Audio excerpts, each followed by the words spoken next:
পালিয়ে চলে গেছে, এখন তো সরকার একটা করা হয়েছে, তাই না? সরকার না থাকলে দেশ চলবে?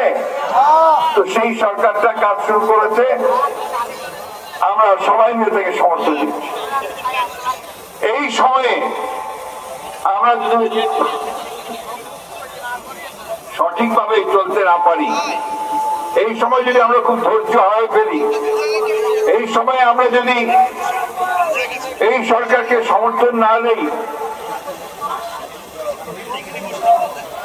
তাহলে এই সরকারকে সমর্থন না দেই, তাহলে কি সরকারটা কাজ করতে পারবে? এই সরকারকে সমর্থন দিয়েই আমরা এখন পর্যন্ত তাদেরকে সমর্থন দিচ্ছি বলতে পারি।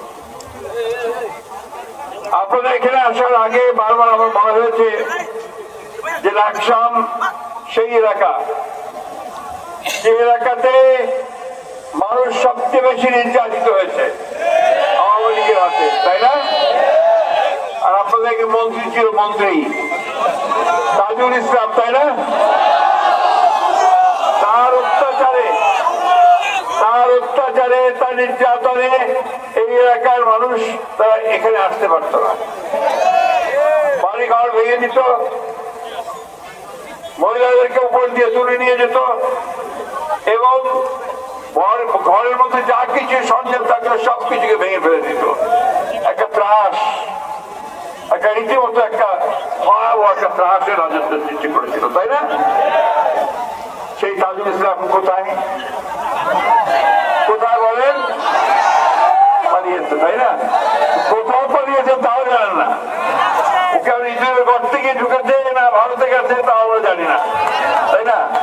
এই হয়, যারা অন্যায় অত্যাচার করে, নির্যাতন নিপীড়ন করে মানুষের উপরে, তাদের পরিণতি এইরকমই হয়। ওই হাসিনার মতো পালিয়ে যেতে হয়, তো তাজুল ইসলামের মতো পালিয়ে যেতে হয়, তাই তো? বন্ধুরা, এই অবস্থাতে আমরা এখন একটা ভালো জায়গায় যেতে চাই, আমরা একটা সুন্দর দেশ তৈরি করতে চাই। আমাদের দলের প্রতিষ্ঠাতা শহীদ প্রেসিডেন্ট জিয়া রহমান, যিনি স্বাধীনতার ঘোষণা দিয়েছিলেন 1971 সালে, একটা সমৃদ্ধ সুখী গণতান্ত্রিক বাংলাদেশ নির্মাণ করবার জন্য। আমাদের স্বপ্ন ছিল তাই। এই যেখানে বসে আছেন, এখানে মনিরুল চৌধুরী সহ অনেকে, আমরা 1971 সালে যুদ্ধ করেছিলাম, সেই যুদ্ধে দেশের স্বাধীনতার জন্য, সেই যুদ্ধ দেশে একটা গণতান্ত্রিক ব্যবস্থা প্রতিষ্ঠা করবার জন্য আমরা চেষ্টা করেছি, দেশ স্বাধীন করেছিলাম। দুর্ভাগ্য আমাদের, পরবর্তীতে যে শাসকেরা আসলো শেখ মুজিবুর রহমানের নেতৃত্বে, তারা আমাদেরকে সেই দেশ আমাকে উপহার দিতে পারেন। এবং আরো ভয়াবহ, তার মেয়ে গত 15 বছরে এই দেশের সমস্ত প্রতিষ্ঠানগুলোকে ভেঙে দিয়েছে।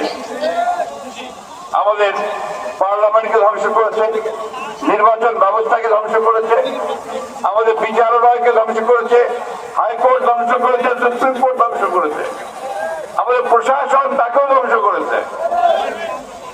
এই হাসিনা এই কাজটা করে দিয়ে গেছে। আপনারা বলেন যে বিগত বছরগুলোতে আপনারা কেউ ভোট দিতে পারছেন? 3টা ভোট হয়েছে না? 3টে ভোটে কেউ ভোট দিতে পারেন, চেয়ারম্যান ভোট হয়েছে, উপজেলা ভোট হয়েছে, আপনারা কেউ পারেননি। হাসিনা সেটাকে ধ্বংস করে দিয়েছিল। ভোটের কোনো দরকারই ছিল না, ভোটের আগে রাত্রে সিল মাইরে সব ঠিকঠাক করে আমাদেরকে ঘোষণা করে দিয়েছে একবার, তাই না? আর কি করেছে? 154 জনকে বিনা প্রতিদ্বন্দ্বিতায় নির্বাচিত ঘোষণা করে দিয়ে সরকার গঠন করেছে।